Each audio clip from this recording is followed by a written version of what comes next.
Hello students, कैसे हैं आप लोग। एक बार फिर आपका स्वागत है आपके अपने यूट्यूब चैनल में। आज की इस वीडियो हम पढ़ेंगे NCERT math class 10th chapter 9 त्रिकोणमिति के कुछ अनुप्रयोग। एक्सरसाइज 9.1 एक ही एक्सरसाइज इस चैप्टर में, जिसमें कुल मिलाकर 15 क्वेश्चंस हैं। तो क्वेश्चन 10 हम इसके दो वीडियो बना चुके हैं। फर्स्ट पार्ट में 1 से 5 तक क्वेश्चन है और सेकंड पार्ट में 6 से लेकर 10 तक क्वेश्चन है। और ये थर्ड पार्ट है इस एक्सरसाइज का। इसमें मैं क्वेश्चन नंबर 11 से लेकर क्वेश्चन नंबर 15 तक कंप्लीट करूंगा। तो आपने अगर पिछले दो पार्ट नहीं देखे हैं तो उनका वीडियो का लिंक आपको इस वीडियो के डिस्क्रिप्शन में मिल जाएगा। तो आप उन दोनों पार्ट को भी देखिए, इस पार्ट को भी देखिए। इस पार्ट में इस एक्सरसाइज को फिनिश करेंगे, ठीक है। तो क्वेश्चन नंबर 11 को आप समझिए। इसका डायग्राम आपकी बुक में भी दे रखा है, मैंने भी बना रखा है, तो आप समझिए। एक नहर के तट पर एक टीवी टावर खड़ा है। ये देखिए बेटा, नहर है, ये हमने दिखा दी नहर, ठीक है। नहर कौन सी है? नहर है BC बराबर x मीटर मैंने मान ली। नहर मैंने कितनी चौड़ाई मान ली? नहर की x मीटर। एक नहर के तट पर एक टीवी टावर खड़ा है। ये AB है, ये टावर, टीवी टावर। और जो है टीवी टावर कौन सा है? ये है AB। इसकी ऊंचाई मैंने मान ली h मीटर। इसकी ऊंचाई मैंने मान ली h मीटर, ठीक है। एक नहर के तट पर एक टीवी टावर खड़ा है। ये नहर का तट है, यहाँ एक टीवी टावर AB खड़ा है। टावर के ठीक सामने दूसरे तट के एक अन्य बिंदु से टावर के शिखर का उन्नयन कोण 60 अंश है। यहाँ इस तट पर नहर के पर टीवी टावर खड़ा है। नहर के दूसरे तट से टावर के शिखर का उन्नयन कोण 60 अंश है। ये हमें क्वेश्चन में दे रखा है। इसी तट पर इस बिंदु से 20 मीटर दूर और इस बिंदु को मीनार के पास से मिलाने वाली रेखा पर स्थित एक अन्य बिंदु से टावर के शिखर का उन्नयन कोण 30 अंश है। यानी कि इसी बिंदु से 20 मीटर दूर, यानी कि ये दूरी कितनी है? 20 मीटर। यानी कि इस बिंदु C से मैं इस बिंदु D पर आ गया। कितनी दूरी पीछे? 20 मीटर। तो यहां से टावर के शिखर का जो उन्नयन कोण है वो है 30 अंश, ठीक है। तो टावर की ऊंचाई तथा नहर की चौड़ाई ज्ञात कीजिए। तो टावर की ऊंचाई AB मैंने मान ली h मीटर और नहर की चौड़ाई BC मैंने मान ली x मीटर। और देखिए बिंदु CD बराबर कितना है? 20 मीटर है क्वेश्चन में। तो देखिए यहां पे भी इस क्वेश्चन में भी दो समकोण त्रिभुज बनने।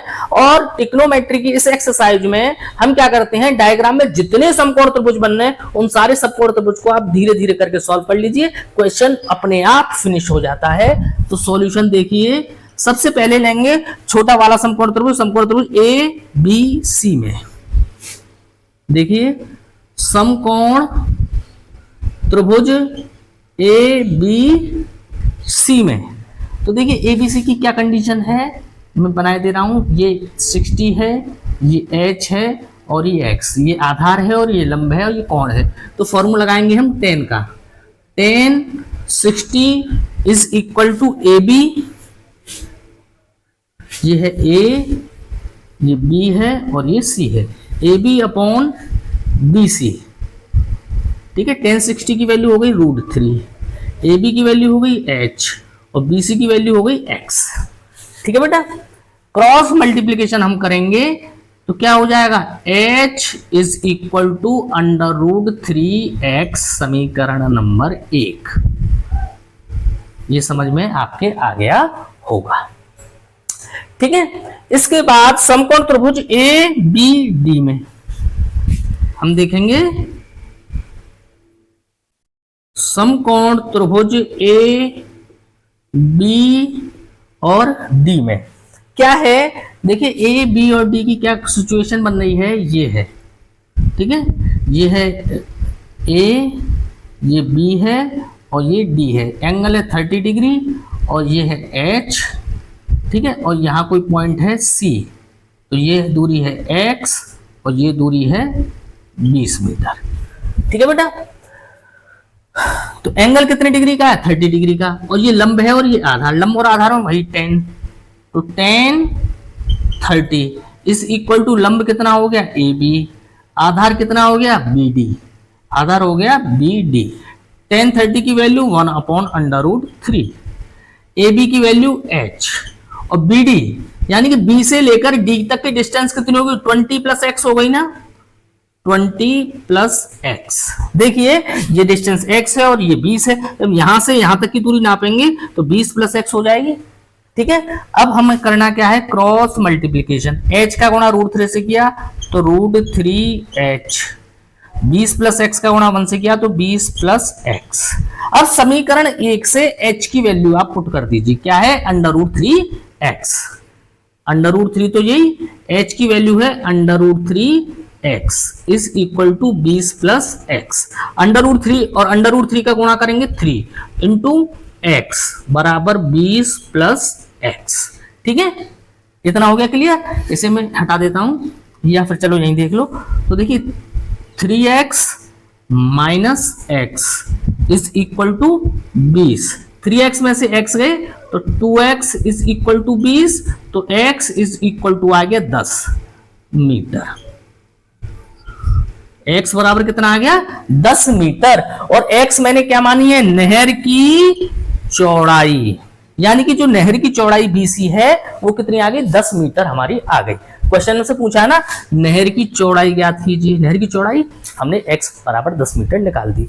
अब पुनः समीकरण 1 से, अब क्या है समीकरण 1 से h बराबर कितना है √3x। ठीक है, h बराबर है √3x, तो h बराबर √3x का मान है 10। ठीक है, तो h बराबर 10√3 मीटर,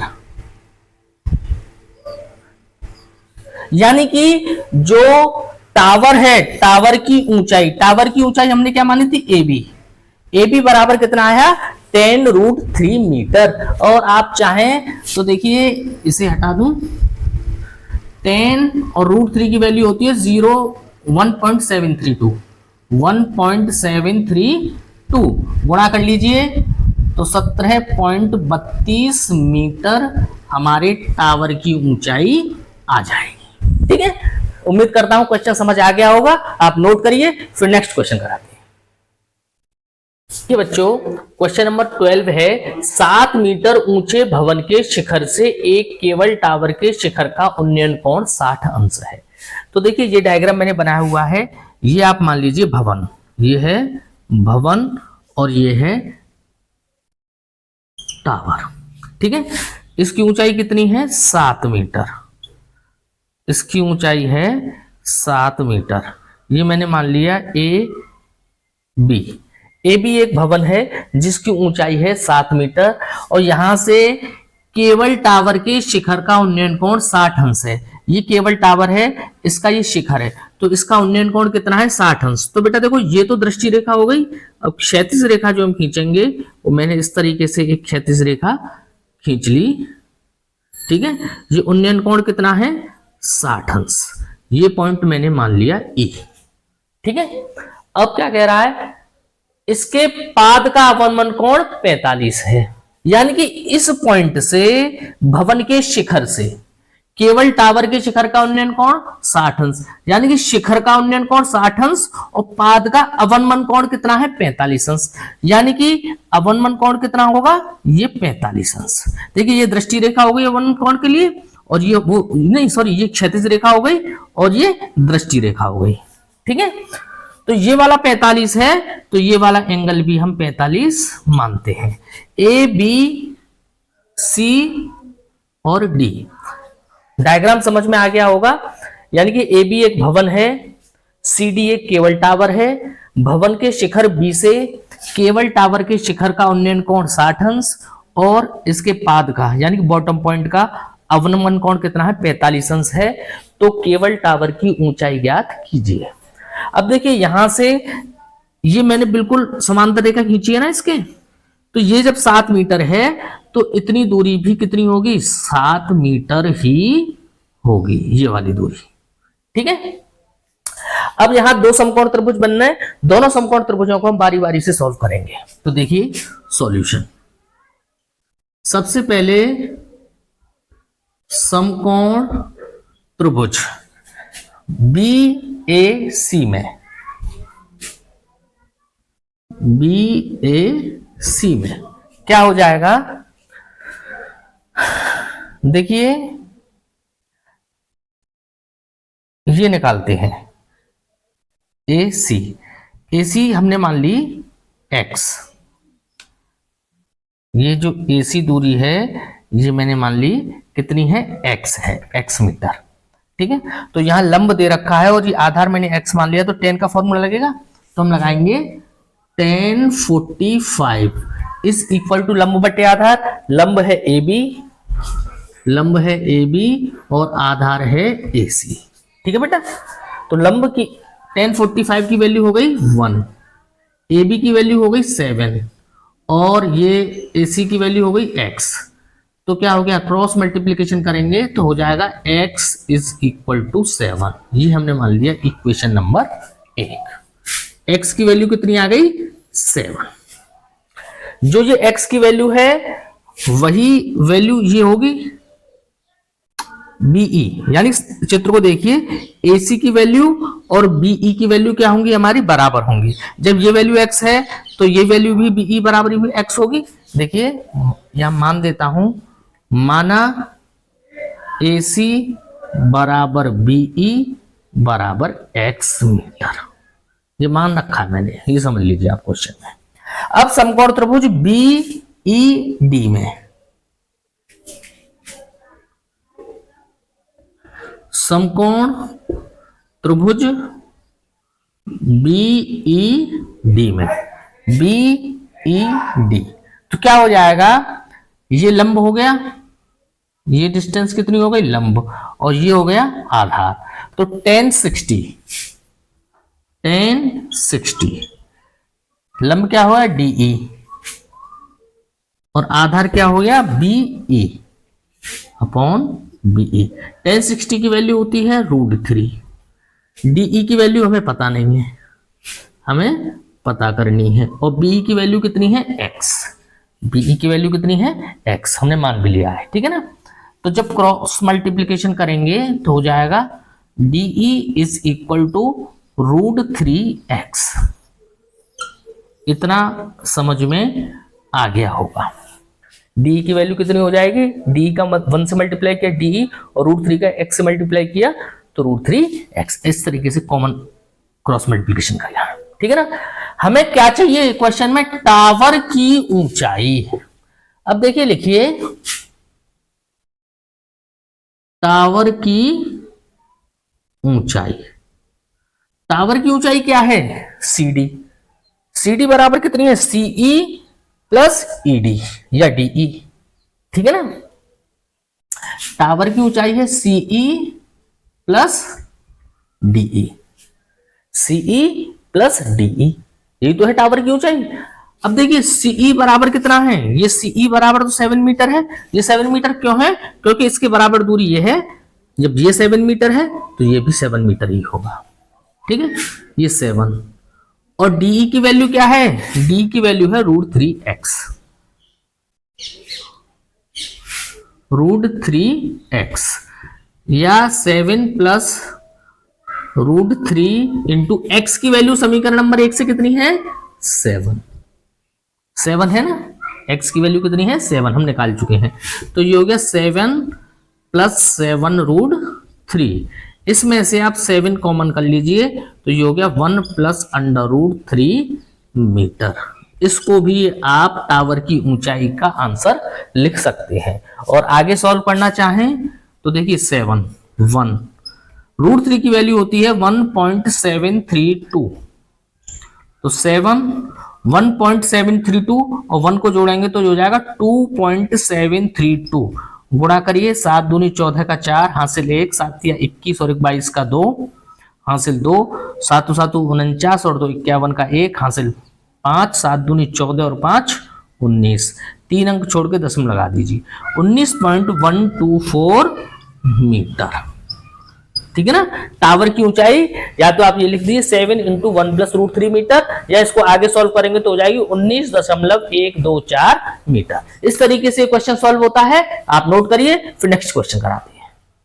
देखिए बच्चों, क्वेश्चन नंबर 13 है, समुद्र तल से 75 मीटर ऊंची लाइट हाउस के शिखर से देखने पर दो समुद्री जहाजों के अवनमन कोण 30 अंश और 45 अंश है। समझिए बात को, ये कोई लाइट हाउस है, ये है कोई लाइट हाउस, लाइट हाउस, ठीक है, जिसकी ऊंचाई है ए बी, समुद्र तल से 75 मीटर ऊंची। तो इसकी ऊंचाई लाइट हाउस की कितनी है? 75 मीटर है। समुद्र तल से 75 मीटर ऊंची लाइट हाउस के शिखर से देखने पर दो समुद्री जहाजों के अवनमन कोण 30 अंश और 45 अंश है। तो देखिए, ये एक सी बिंदु पर और एक डी बिंदु पर दो समुद्री जहाज है। एक जहाज यहाँ है सी बिंदु पर और एक बिंदु डी पर है, दो समुद्री जहाज हैं। और यहां से हम देखते हैं तो इन समुद्री जहाजों के अवनमन कोण कितने हैं? 30 अंश और 45 अंश। तो देखिए, ये दृष्टि रेखा तो बनी हुई है, हम एक क्षैतिज रेखा यहां से ऐसे सीधी बना लेते हैं, ठीक है। तो देखिए, ये वाला कोण कितने अंश का है? 30 अंश। तो देखिए, ये वाला कोण कितने अंश का बनेगा?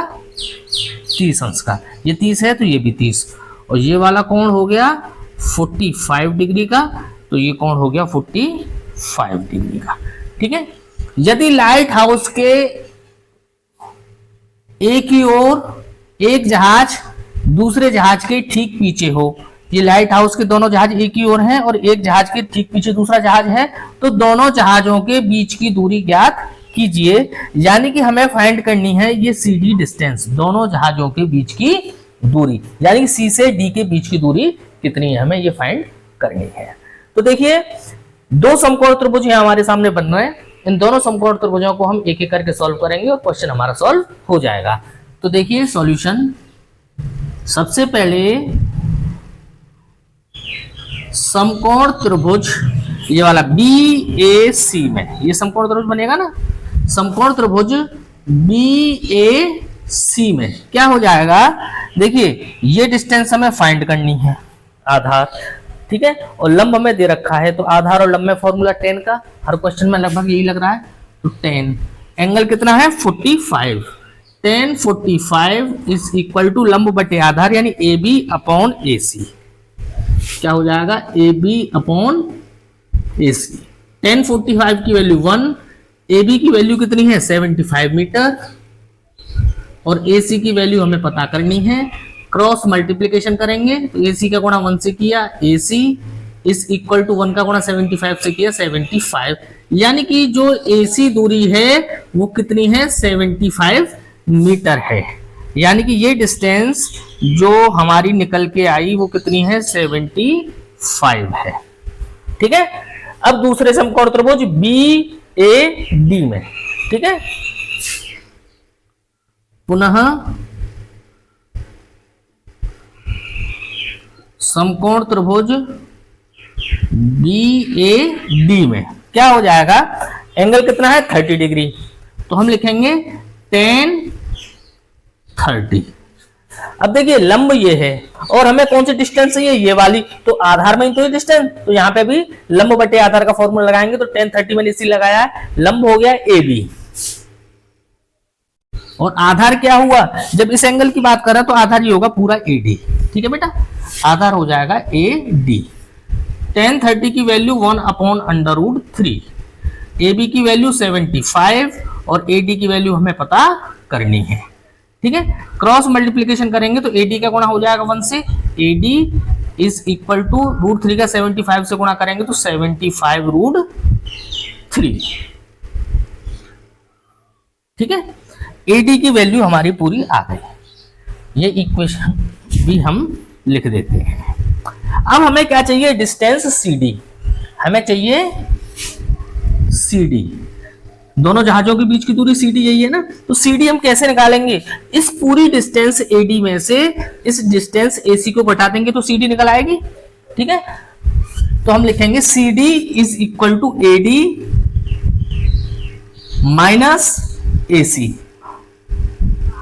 ठीक है।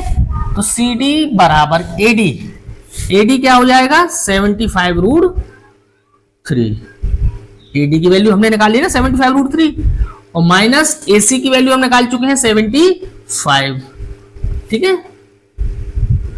इसमें से 75 कॉमन आ गया, ये आ गया √3 - 1, ठीक है, मीटर। यानी कि दोनों जहाजों के बीच की दूरी क्या है, दोनों जहाजों के बीच की दूरी कितनी आई, 75 √3 - 1 मीटर। आप चाहें तो इसे सॉल्व कर सकते हैं, √3 की वैल्यू 1.732 रखकर उसमें से 1 घटाइए और 75 का मल्टीप्लाई कीजिए, क्वेश्चन हो जाएगा। इतना भी छोड़ दें तब भी हमारा क्वेश्चन ठीक है। तो क्वेश्चन समझ में आ गया होगा, आप नोट करिए, फिर नेक्स्ट क्वेश्चन कराते हैं। ठीक है बच्चों, इसी एक्सरसाइज का 14वां क्वेश्चन है। बड़ा इंटरेस्टिंग क्वेश्चन है ये और इंपॉर्टेंट भी है। इस क्वेश्चन को बड़े ध्यान से समझिए आप लोग। 1.2 मीटर लंबी लड़की भूमि से 88.2 मीटर की ऊंचाई पर एक क्षैतिज रेखा में उड़ रहे गुब्बारे को देखती है। देखो बेटा, ये गुब्बारा है कोई, ठीक है ना, और देखिए ये भूमि है, नीचे वाली लाइन है वो मैंने सरफेस बनाई है भूमि, और 1.2 मीटर लंबी लड़की है, यानी कि लड़की की ऊंचाई कितनी है, ये है 1.2 मीटर, ठीक है, लड़की की लंबाई है 1.2 मीटर, भूमि से 88.2 मीटर की ऊंचाई पर। तो देखिए ये वाली जो डिस्टेंस होगी, ये जो डिस्टेंस है गुब्बारे की कितनी है, 88.2 मीटर की ऊंचाई पर गुब्बारा उड़ रहा है। इस गुब्बारे को ये लड़की यहां से देख रही है, ठीक है बेटा। किसी भी क्षण लड़की की आंख से गुब्बारे का उन्नयन कोण 60 अंश है। यानी कि जब ये लड़की, देखो लड़की की ऊंचाई है 1.2 मीटर, तो लगभग आंख हमारे सर पे होती है ना ऊपर, तो यहां से हम देखेंगे तो 1.2 मीटर ऊंचे, यानी कि जमीन से 1.2 मीटर ऊंचाई से ही तो उन्नयन कोण बनेगा। तो उन्नयन कोण कितना है, ये उन्नयन कोण है 60 अंश, ठीक है बेटा। ये देखिए क्षैतिज रेखा हो गई, ये मैं बना दूं इसको, ये क्षैतिज रेखा हो गई और ये दृष्टि रेखा हो गई, ठीक है। तो उन्नयन कोण कितना है, 60 अंश, और कुछ समय बाद उन्नयन कोण घटकर 30 अंश हो जाता है। अब देखिए गुब्बारा यहां से उड़कर पहुंच गया यहां पर, ठीक है बेटा, तो उन्नयन कोण कितना हो गया, 30 अंश। तो देखिए ये वाला जो कोण होगा, ये वाला कोण होगा 30 अंश। तो देखिए ये हो गई दृष्टि रेखा और ये हो गई क्षैतिज रेखा। तो हमसे ये पूछ रहा है इस अंतराल में गुब्बारे द्वारा तय की गई दूरी ज्ञात कीजिए। तो बेटा देखो गुब्बारे ने कितनी दूरी तय की, यही दूरी तय की है गुब्बारे ने, ये वाली, ये दूरी हमें पता करनी है, ठीक है। और देखिए ये दूरी और ये दूरी भी क्या होंगी, आपस में बराबर होंगी। तो देखिए पहले डायग्राम में हम पॉइंट्स डिनोट कर देते हैं। ये कोई लड़की ए पॉइंट पर खड़ी है और कोई गुब्बारा बी पॉइंट पर उड़ रहा है। बी पॉइंट से ये गुब्बारा पहुंच गया हमारा यहां सी पॉइंट पर, ठीक है। इस लाइन को मैं भी मिटा देता हूं फिलहाल, ठीक है। और देखिए यहां से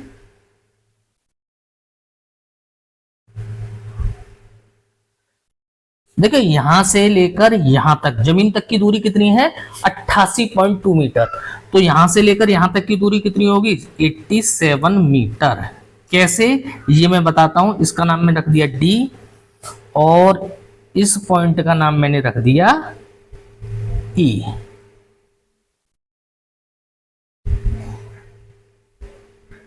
ठीक है। ये पूरी डार्क कर लीजिए लाइनों को। देखिए यहां से लेकर यहां तक की दूरी कितनी है, 88, यानी कि ये दूरी है 1.2 मीटर। और यहां से डी से सी तक की दूरी कितनी है, 87। 87 और 1.2 जोड़ेंगे तो 88.2 हो जाएंगे ना, ठीक है ना। तो इस पॉइंट ऑफ व्यू से नीचे की दूरी जो क्या है 1.2 मीटर, वो हमने 88.2 में से घटा दी। तो ये जो लड़की यहाँ से आंख से जो उन्नयन कोण बना दी, यहाँ से लेकर गुब्बारे तक की जो दूरी है वो कितनी है, 87 मीटर है। ये 87 मीटर होगी, ये भी देखो 87 मीटर होगी। 88.2 को यहाँ से हटा दे रहा हूं। और ये देखिए ये दूरी मैंने मान ली x, ठीक है, तो ये दूरी भी कितनी होगी x। देखिए गुब्बारे द्वारा तय की गई दूरी, गुब्बारे द्वारा तय की गई दूरी कितनी है BC, कितनी है BC, बराबर कितनी होगी ED। इसको सरफेस पर देखेंगे तो कितनी हो जाएगी ED बराबर x मीटर। मैंने ये माना है क्वेश्चन में, ठीक है। यहां पे भी दो समकोण त्रिभुज बनना है, तो दोनों समकोण त्रिभुजों को हम बारी बारी से सॉल्व करेंगे। तो देखिए समकोण त्रिभुज AEB में, AEB में क्या हो जाएगा, देखिए AEB किस तरीके से बनना है समकोण त्रिभुज, ये है 60 डिग्री और ये पॉइंट A है, ये E है, ये B है, ये 87 है और ये हमने पता करनी है, ठीक है ना। तो लंब और आधार में वही tan का फॉर्मूला, तो tan एंगल है 60 बराबर BE लंब बटे आधार, आधार है AE, tan 60 की वैल्यू हो गई √3, ठीक है, इज इक्वल टू ये हो गई 87 और ये हो गया AE की जगह AE हमने उतार लिया। तो क्रॉस मल्टीप्लिकेशन करेंगे तो √3 AE इज इक्वल टू 87, ठीक है। तो AE इज इक्वल टू आ जाएगा 87 बटे √3, ठीक है। √3 का ऊपर नीचे गुणा कर दिया मैंने, तो AE आया हमारा 87 √3 अपॉन 3, √3 का गुणा किया 3 से 87 कट गए, 3 दूनी 6, 2 बचेंगे 27, 3 नाम 27, तो AE बराबर आया हमारा 29√3 मीटर। समझ में आ रही है बेटा बात। अब देखिए, अब हम दूसरे समकोण त्रिभुज ADC में, ये भी समकोण त्रिभुज हो गया, इसे मिटा देते हैं। समकोण त्रिभुज ADC में तो देखिए एंगल कितना हो गया 30, तो कितना आया tan 30। अब देखिए इस तरीके से है, ये A है, ये D है और ये E है, ये 87 है, ये हमें निकालना है। तो लंब बटे आधार, लंब कितना हो गया DE, आधार कितना हो गया AD, ठीक है बेटा। तो tan 30 की वैल्यू 1/√3, D की वैल्यू 87 और AD की वैल्यू हमें ज्ञात करनी है। क्रॉस मल्टीप्लिकेशन करेंगे तो AD बराबर 87√3 मीटर, ठीक है। यानी कि ये AD आ गया हमारे पास और AE आ गया, ठीक है। अब देखिए हमें चाहिए गुब्बारे द्वारा तय की गई दूरी। अब यहां से समझने का प्रयास करिए, गुब्बारे द्वारा तय की गई दूरी कितनी है BC, ठीक है, बराबर कितनी होगी ED, बराबर कितनी होगी ED। यानी कि ये जो BC दूरी है गुब्बारे द्वारा तय की गई वो किस दूरी के बराबर होगी ED। मैंने यही माना है BC बराबर ED और बराबर क्या है x मीटर, ठीक है, बराबर x, ठीक है। अब ये काय के बराबर होगी ED दूरी को आप समझिए, ये ED जो दूरी है, ED दूरी काय के बराबर होगी, ED दूरी होगी AD में से AE घटा दो। देखिए AD में से आप घटा दीजिए AE। देखो समझने का प्रयास करिए आप, ये है पूरी दूरी, ये है A, चलिए दोबारा बना देता हूं, ये पूरी दूरी है AD और ये है E। अब मुझे चाहिए ED, ये वाली दूरी चाहिए, ठीक है। तो मैं क्या करूंगा, इस पूरी दूरी में से इस दूरी को माइनस कर दूंगा तो ये दूरी आ जाएगी ना। तो वही मैंने किया है, ED बराबर AD माइनस AE। अब देखिए AD कितना है 87√3 और AE कितना है 29√3। तो ED √3 मैंने कॉमन ले लिया तो कितना बचा 87 माइनस 29। 87 में से 29 आप घटाइए तो बचेंगे 58। तो यह 58√3 मीटर, ये हमारा आंसर है 58√3। ठीक है बेटा, इस तरीके से ये क्वेश्चन आपका पूरा होता है और इसे आप नोट कर लीजिए। एक्सरसाइज का लास्ट क्वेश्चन है 15, वो बचा है, उसको भी कराते हैं, फिर उसके बाद ये चैप्टर आपका फिनिश। तो चलिए देखिए बच्चों, इस एक्सरसाइज का लास्ट क्वेश्चन है क्वेश्चन नंबर 15वां। ये इस एक्सरसाइज के 15 क्वेश्चनों से सबसे अलग है। अलग क्यों है ये मैं समझाता हूं। एक सीधा राजमार्ग एक मीनार के पास तक जाता है। ये एक राजमार्ग है DA और ये AB एक मीनार है। ये राजमार्ग सीधा इस मीनार तक जाता है। ठीक है, मीनार पर खड़ा आदमी एक कार को 30 अंश के अवनमन कोण पर देखता है। मीनार पर यहां कोई व्यक्ति खड़ा है और ये कार है D बिंदु पर, इस कार को 30 अंश के अवनमन कोण पर देखता है। तो देखिए यहां से ये क्षैतिज रेखा हमने खींची और ये 30 अंश का अवनमन कोण हमने यहां पर बना दिया। तो वो वाला 30 है तो ये वाला भी 30 होगा। ठीक है, जो कि मीनार के पाद की ओर एक समान चाल से जा रही है। कार कहां जा रही है, यहां से मीनार के पाद की ओर, यानी मीनार की तरफ एक समान चाल से जा रही है। ये ध्यान रखने वाली बात है। 6 सेकंड बाद कार का अवनमन कोण 60 अंश हो गया।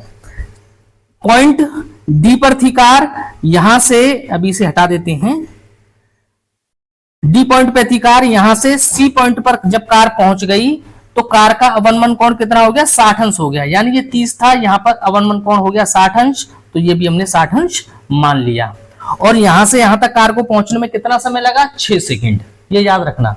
देखिए अब तक जितने भी क्वेश्चन हमने करे हैं उनमें हमने दूरी ज्ञात की है या ऊंचाई ज्ञात की है, लेकिन टाइम किसी भी क्वेश्चन में नहीं दिया गया था। इस क्वेश्चन में हमें टाइम दिया है कि 6 सेकंड का समय लगता है। ठीक है बेटा, यहां से यहां तक पहुंचने में 6 सेकंड का समय लगता है। इस बिंदु से मीनार के पाद तक पहुंचने में कार द्वारा लिया गया समय ज्ञात कीजिए। यानी कि ये कार यहां पे आ गई तो यहां से यहां तक पहुंचने में कार द्वारा लिया गया समय ज्ञात कीजिए। एक बार फिर समझाता हूं। ये एक मीनार है AB जिसकी ऊंचाई मैंने H मानी है। कोई व्यक्ति इस मीनार के टॉप पर यहां खड़ा है, शिखर पर। कोई कार यहां पर है, इस कार को 30 अंश के अवनमन कोण पर देखता है। 6 सेकंड बाद जब कार D बिंदु से C बिंदु पर पहुंच जाती है तो मीनार पर खड़े व्यक्ति जो मीनार पर व्यक्ति खड़ा है उसका इस कार का अवनमन कोण कितना हो जाता है 60 डिग्री, 60 अंश हो जाता है। यानी कि यहां से यहां तक पहुंचने में 6 सेकंड लगी और अवनमन कोण 30 अंश से हो गया 60 अंश। तो यहां से बिंदु C से बिंदु A तक पहुंचने में कार को कितना समय लगेगा ये हमें ज्ञात करना है। यानी कि इस क्वेश्चन में हमें समय ही दे रखा है और समय ही हमें ज्ञात करना है। तो समझिए इस क्वेश्चन को। जो कार है वो एक समान स्पीड से चल रही है, तो मैंने माना कार की एक समान चाल v मीटर प्रति सेकंड है। कार की चाल कितनी है v मीटर प्रति सेकंड है और मीनार की ऊंचाई AB बराबर H मीटर है। ठीक है, यहां तक समझ में आ गया। फिर आगे करते हैं। अब देखिए D से C तक पहुंचने में, देखिए सॉल्यूशन, बिंदु D से C तक पहुंचने में कार को लगा समय बराबर है 6 सेकंड। ठीक है बेटा, यानी कि यहां से यहां तक कार को पहुंचने में लगा 6 सेकंड का समय। तो एक फॉर्मूला होता है हमारा चाल बराबर दूरी बटे समय, ये सबने पढ़ा होगा। चाल बराबर दूरी बटे समय। तो देखिए चाल कितनी है v मीटर प्रति सेकंड, दूरी कितनी है DC, दूरी है DC और समय कितना लग रहा है 6 सेकंड। ठीक है बेटा, तो DC बराबर क्या हो जाएगा, यहां से जब क्रॉस मल्टीप्लीकेशन करेंगे DC बराबर हो जाएगा हमारा, DC का 1 से किया DC और 6 का V से किया 6V। इसको लिख लो मीटर। यानी कि जो ये दूरी है डीसी, जो हमें समय दे रखा था यहां से यहां तक पहुंचने में 6 सेकंड लगता है, मैंने इसको समय से दूरी में बदल दिया, ये हो गई 6v मीटर की दूरी। अब यहां से यहां तक पहुंचने में कितना समय लगेगा, तो मैंने मान लिया t सेकंड लगेंगे। माना कार को C से A बिंदु तक पहुंचने में लगा समय बराबर t सेकंड। ठीक है बेटा, तो यही चाल बराबर दूरी बटे समय, इसी फॉर्मूले से चाल कितनी है v, दूरी कितनी है, दूरी है CA, दूरी है CA और समय कितना है t। ठीक है, जब गुणा किया तो CA बराबर हो जाएगा v इंटू टी। CA हो गया v इंटू टी।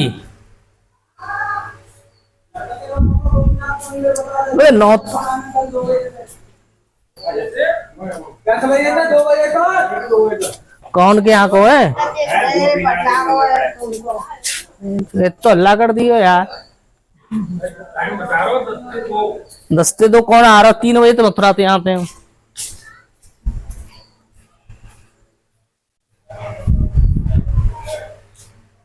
तो देखिए CA बराबर हो गया VT, यानी कि ये दूरी हो गई VT। अब यहां से यहां तक का समय 6 सेकंड दे रखा था, इस समय को मैंने दूरी में परिवर्तित कर दिया, और यहां से यहां तक कितना समय लगेगा, t सेकंड लगेगा, इसको भी मैंने दूरी में परिवर्तित कर दिया। अब यहाँ 2 समकोण त्रिभुज हैं, इन दोनों समकोण त्रिभुजों को हम बारी बारी से सॉल्व करेंगे और देखेंगे। तो देखिए समकोण त्रिभुज BAC में, समकोण त्रिभुज BAC में ये 60 डिग्री है, tan 60 इज इक्वल टू कितना हो जाएगा, AB यानी कि लंब बटे आधार, आधार है AC या CA या CA। tan 60 की वैल्यू हो गई √3, AB की वैल्यू कितनी हो गई h, AB मीनार की ऊंचाई h मानी है, और CA की वैल्यू कितनी हो गई v इंटू टी। ठीक है, जब क्रॉस मल्टीप्लीकेशन करेंगे तो ये हो जाएगा h is equal to √3vt। h की वैल्यू आ गई क्रॉस मल्टीप्लीकेशन करके। अब समकोण त्रिभुज BAD में, अब देखिए समकोण त्रिभुज BAD में, तो ये हो जाएगा tan, एंगल है 30 डिग्री का, 30 इज इक्वल टू लंब, लंब कितना हो गया AB, और आधार कितना हो गया AD, आधार हो गया हमारा AD। समझ में आ रही है बात, आधार हो गया AD। अब सॉल्व करते हैं, tan 30 की वैल्यू 1/√3, AB की वैल्यू h मीनार की ऊंचाई। अब देखिए A से लेकर D तक की दूरी कितनी है, VT प्लस 6V, इन दोनों को जोड़ देंगे, यानी कि D से लेकर C तक की दूरी 6V और C से लेकर A तक की दूरी VT, तो ये हो जाएगा 6V प्लस VT। ठीक है, क्रॉस मल्टीप्लीकेशन करिए तो √3h और 1 का मल्टीप्लीकेशन करेंगे तो 6V प्लस VT।